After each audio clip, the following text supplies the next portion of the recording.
Hello and welcome. My name is Michael and Asus sent me this. A Padfone 2 set for me to test.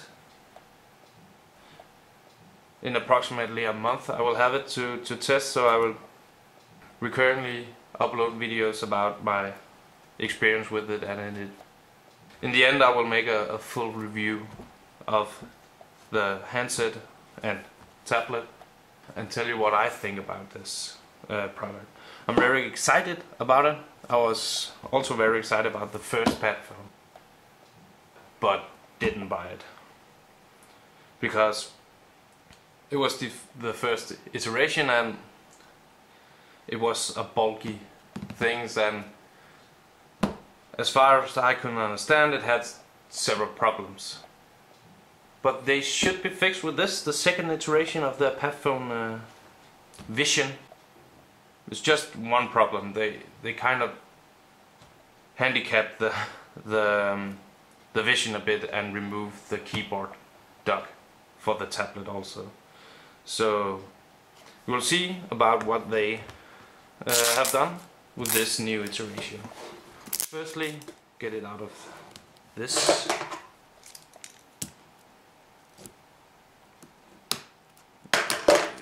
There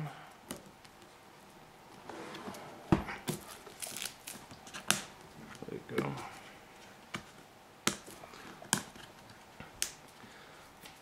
The Asus Padfone 2 runs on a Qualcomm quad-core S4 Pro processor, which means that this will be a beast. The version I have is the black version with 32 gigabytes of storage space. Let's see what's inside here. Come on. Open! There we go. Yes. And here we have the two devices side by side. We have the Padfone over here with their kind of droplet design, a wedge design. Well, I guess they have to be careful since Apple got a pattern, design pattern on the wedge shape, at least for the MacBook Air. Don't know if they will be able to use it against them on this one, but time will tell, I guess. Put it aside over here and let's look a bit on the tablet one. This is a 10.1 inch tablet, and here you see the docking for the Padfone and a little bit of how you do it. Very exciting. Let's see if there's anything else in this box. It's just empty. Give that on. Ah, and they have a little sleeve, a pouch through it. Actually with a stand. See, with the different where you can have it elevated. That's pretty neat to get that with. Usually you have to buy this as an extra accessory, so that's pretty cool.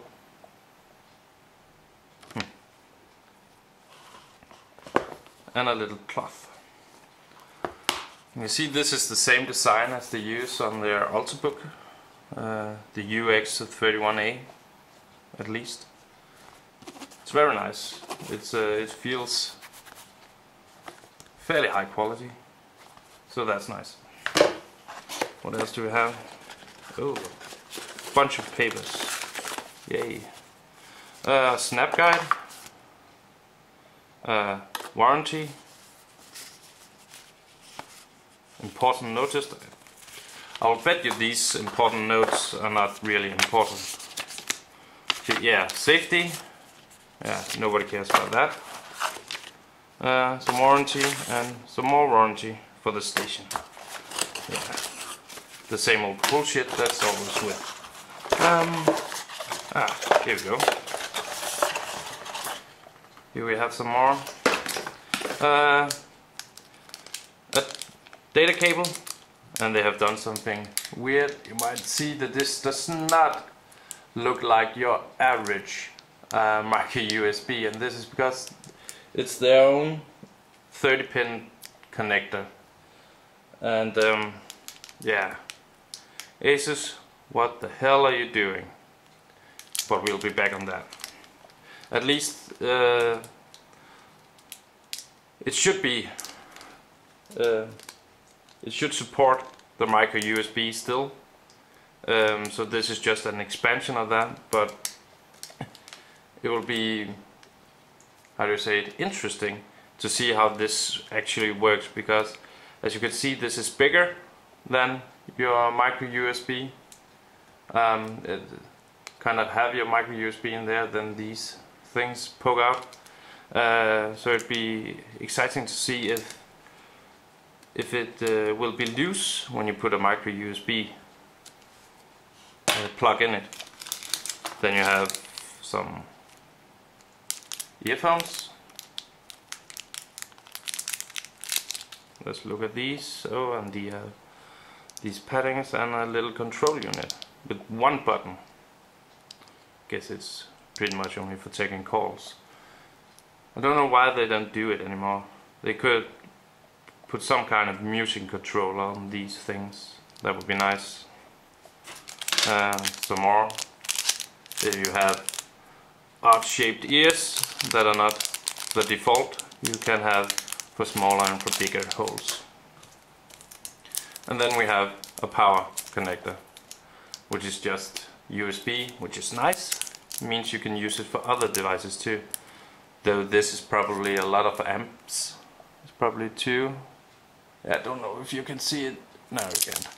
But this delivers 2 amps, which will mean some fast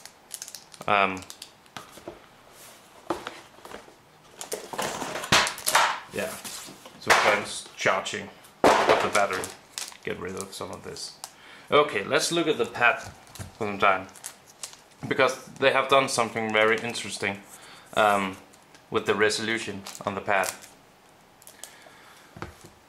On the phone it's 1280 by 720, and on the tablet it is 1280, but with 800 in the height.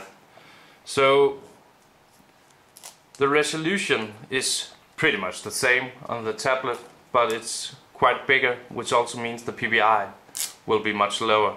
On this, the PPI is about 312, which is nice. It's above the 300 threshold, which basically means you won't see pixels. This, on the other hand, is about 149, which means you probably will see a lot of pixels.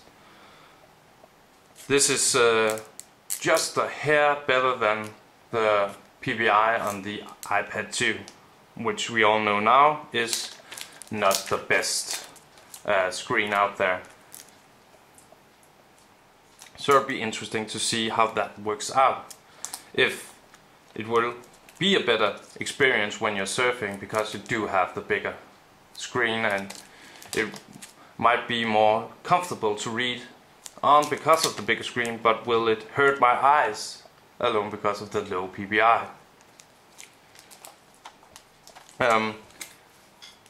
But some things they did right. Together, these things weigh about 649 grams, which means they are actually lighter than the new iPad.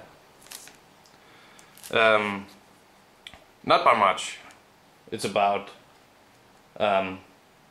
it's about 3 grams for the Wi-Fi version, but this one does have cellular data, so we will compare it to that, which means that it's about 30 grams. But it's pretty impressive that they still were able to do that when you take into consideration that this one spots a 2140 milliamps battery, and this one has a 5000 milliamps battery. So it has a lot of battery in it, which I'm excited to see how long it will last and how long it would be able to keep me entertained. does feel a bit bulky and will be with this inside. The pad is a little bit thicker than the iPad and the Nexus 10 with about 1 millimeter, so it's probably not that noticeable in real usage. It's certainly a lot less bulky than the first Padfone station, so they did a really good job at that.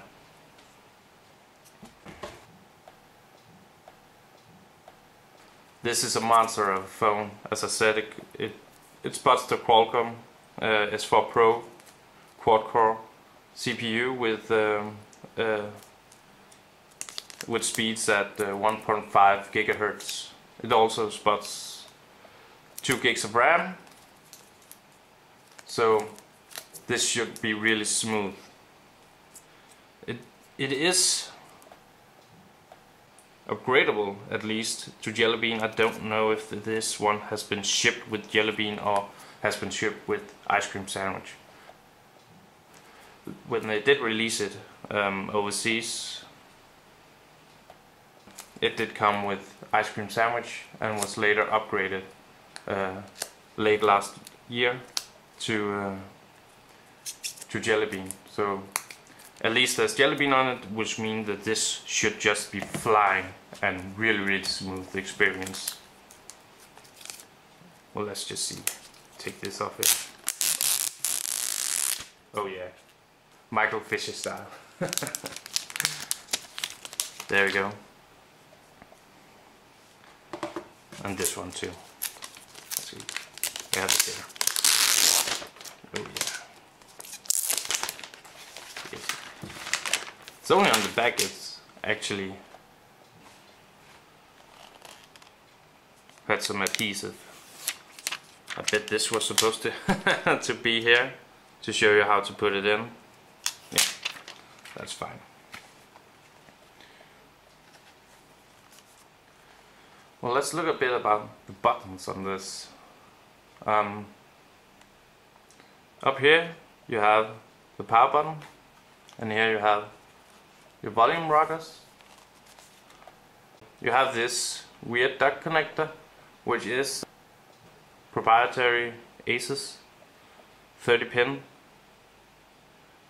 duck, but should support micro USB 2.0 also.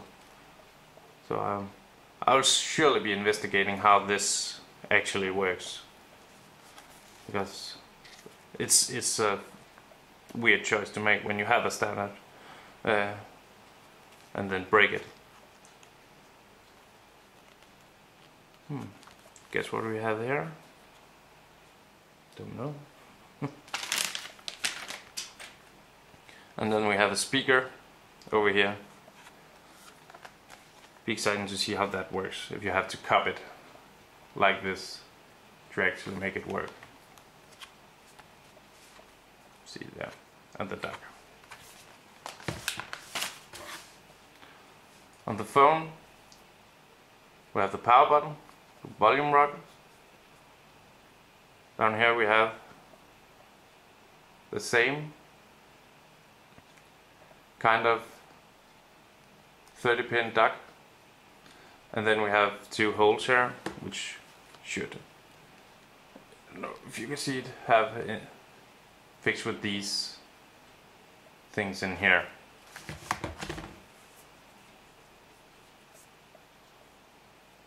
There's nothing on the left side at all, and on top you have your jack, and you have your SIM card hole here.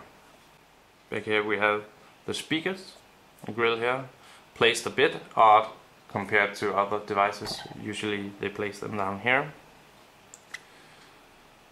Here we have the camera, which is a 13 megapixel shooter. So I'll be making some sampled pictures of this. And we have the LED flash, Padfone logo on the back. On the front we have your different sensors and your front-facing camera.